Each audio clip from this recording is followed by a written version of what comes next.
Being elected mayor of Brooklyn Center, Mike Elliott is making his mark on City Hall. As Delane Cleveland reports, the City Council approved a plan last month that makes it easier for the mayor to meet with residents and business leaders. But it's a decision not everyone supports. For Highway 252 Citizen Task Force, we had our first meeting September 20th. In a city that's home to 32,000 people, We feel that we're going to need some support from the city. Brooklyn Center Mayor Mike Elliott is kept busy with things like meetings and public appearances. Usually my days are taken up largely by this role, and most weeks it's 7 days a week. Is there a second? Elliott was first sworn into this role in January. The concerns around safety are ones that are shared. And for much of that time, he had to take meetings just like this one to coffee shops or restaurants. Sometimes it's really great to be able to do that, but it puts a kind of pressure on the person you're meeting with and yourself to always be, buying stuff. It's just one reason why Elliott wanted an office at City Hall, where he could conduct business in a more professional setting. A city of the size of 32,000 people, your mayor needs a place where they can, sit down, do email and, call residents and have folks come and meet with them. All in favor? Aye. Aye. Elliott officially got his wish during the September 23rd City Council meeting, but it wasn't met with unanimous approval. What we need to do, each of us, is run within our own lane, work together as a body, and rather than try to project the mayor's office as a strong mayor, but that the mayor is a part of a team. Some council members are concerned that a designated mayor's office creates a perception of power for Elliott. Brooklyn Center has a system where the mayor and council share power, and the mayor acts as a ceremonial leader. I think it's mostly a misinterpretation of intention. I mean, there are so many other cities that have the same system. The mayor has an office. Take Columbia Heights, for example. But that's not necessarily the case in the northwest suburbs. CCX News found that 8 cities in our viewing area do not have an office solely for mayors at their city halls. Golden Valley did allow such an arrangement, but the mayor in that city never used it and made it available for other uses. Elliott believes it's a necessary part of his elected role. I invite residents or anyone who wants to schedule a meeting with the mayor to go ahead and call into City Hall. In Brooklyn Center, Delane Cleveland, CCX News. We checked with Columbia Heights, and there is a mayor's office in the current City Hall, but there will not be a dedicated mayor's office in the new City Hall, which is scheduled to be built next year. And while the Brooklyn Center City Council voted to approve the mayor's office, it came with the condition that they have a work session to discuss the issue further. Golden Valley police are investigating a strange crime. Earlier this week, some residents at Mallard Creek Apartments woke up in the morning to find 45 cars with tires slashed. The weird part is only one tire on each car was slashed. It's something that I have not seen. It happened sometime during the evening, so sometime from Monday night into Tuesday morning. We're not sure exactly on the time frame, but certainly in the morning we've got plenty of calls from people with going out to their cars and finding one tire flat. If you have any information, you're asked to contact police.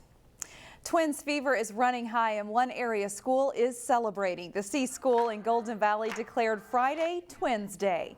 Kids were encouraged to wear twins gear, and some teachers, like Jody Duran, went the extra mile in their classrooms. The kindergarten class Turtle even got in on the fun too. Jody had all sorts of Twins memorabilia in her classroom, including an original 1987 Homer hanky. She remembers as a kid cheering the Twins on to a World Series title.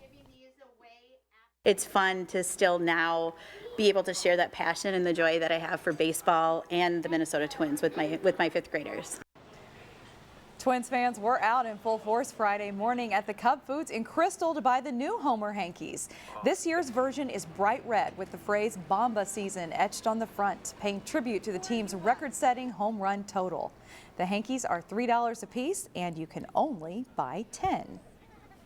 We switch gears now to a world of fantasy. In today's weekend showcase, Neil Persley takes on an oversized adventure with James and the Giant Peach. James is funny, funny, funny on that tree. This is a show with a lot of moving parts, both metaphorically and actually, literally. It certainly is, and Stages Theater's presentation of James and the Giant Peach is one of the most creative shows I've seen. The peach itself, getting it technically to work, and how the growing would work, and how it would look at the end, was really a big technical challenge to solve. And they did it brilliantly.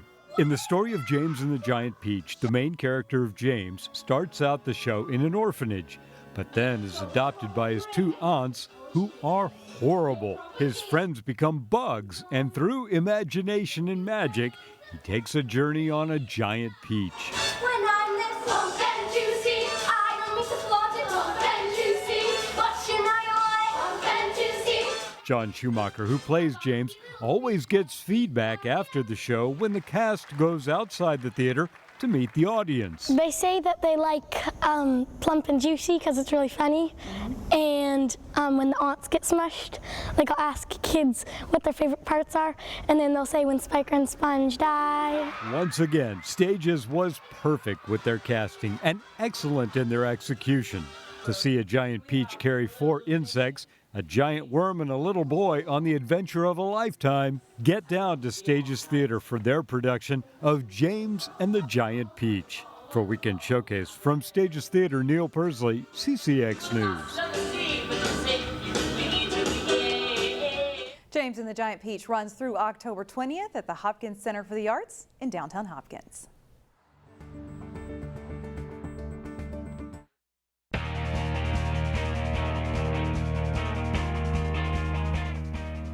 It will be a cool night tonight for football fans as we hit October. A big Week 6 game on the schedule Friday is Osseo at Maple Grove. The Orioles come into the game with a 1-4 record, their lone win coming against Anoka. For the Crimson, they have wins against Edina and Blaine, but a loss last week to Centennial dropped their season's record to 2-3. Maple Grove has won the last 3 meetings between the teams. You can watch the game live tonight, Friday at 7 o'clock on CCX1 or ccxmedia.org. It also replays tonight at 10 o'clock, Saturday at 4 p.m. and Sunday night at 7. The regular season ends Saturday for high school soccer teams. Eden Prairie and Wayzata have fielded strong programs for years in girls soccer, but both of those teams have struggled to score goals this season. And not a lot of scoring chances in this one either. Late first half, Wayzata's Claudia Otero rings a shot off the goal post. Worth another look as Eagles goalie Sarah Kurtenbach scrambles out to get to the loose ball. Still no score into overtime when Eden Prairie's Carrie Burns gets free on a breakaway, but Wayzata goalie Kylie Stoner comes out and makes a huge stop to preserve the shutout. Neither team scores in overtime. This one ends 0-0. In the boys' game, the Trojans hoping to reverse an earlier 1-goal loss to Eden Prairie. The Eagles work it wide to Karan Patel. His crossing pass hooked with a well-placed shot by Tyler Beaupre. Eden Prairie takes a 1-0 lead. Wayzata's Ben Lidke beats a defender and sets up Evan McGugan, but his blast just over the net. That's the best chance all night for the Trojans. Later in the first half, Luke Hernandez takes the pass and holds off the defender before turning to score. Eden Prairie hands Wayzata a 3-0 loss. The Totino Grace boys soccer team is one of the best in Class A. Thursday night, the Eagles hosted Spring Lake Park for their regular season finale. First half, Totino's Prince Cole crosses the ball behind forward Stevenson Lamar, but Joe Morey is there. He buries the shot for a 1-0 Eagles lead. Late in the first half, it's Allstate and Lamar eluding a Panthers defender and then drilling it into the Spring Lake Park net. The Eagles have a 2-0 lead at halftime. Second half, nice setup by Lamar. Goal here. It is 3-0 the final. They had one more, rather. Totino Grace wins it over Spring Lake Park. 4-0 is the final. Rogers joined the Northwest Suburban Conference this year. The Royals volleyball team looked to snap a 4-match losing streak as they played at Totino Grace Thursday. First set is back and forth. Totino Grace's Abigail Zier sets it to Phoebe Newstrom, and she powers it through the block for a 15-14 Eagles lead. But Rogers surges ahead. Anya Schmidt sets it right side for Alexandra Johnson, and she pounds it for a kill for a 23-19 lead. The Royals take the set 25-19. And they dominate the second set. Grace sets up for the attack, but Caitlin Lee and Allison Ritter get up for the big block at a 17-8 lead. The Royals cruise to a 25-12 win, and they go up 2-0. They don't let up in the third set. Schmidt to Lee, she goes up for the strong hit, and Rogers wins the set 25-11, and they sweep Totino Grays. Finally, CCX Sports is sad to report the passing of Crystal native Tony Dooher. Tony graduated from Armstrong High School, and many will remember him for his work as a high school and college football linesman and referee. We featured Tony 5 years ago and his 30-plus years of work as a high school official. Many times, Tony and his crew would work a high school game on Friday night and then a college football game in the upper Midwest on Saturday afternoons. He also did work as a basketball referee and coach as well. Tony is survived by many friends and a loving family, including his sons Andrew and Zach and daughter Nicole. Tony Dooher was 61 years old.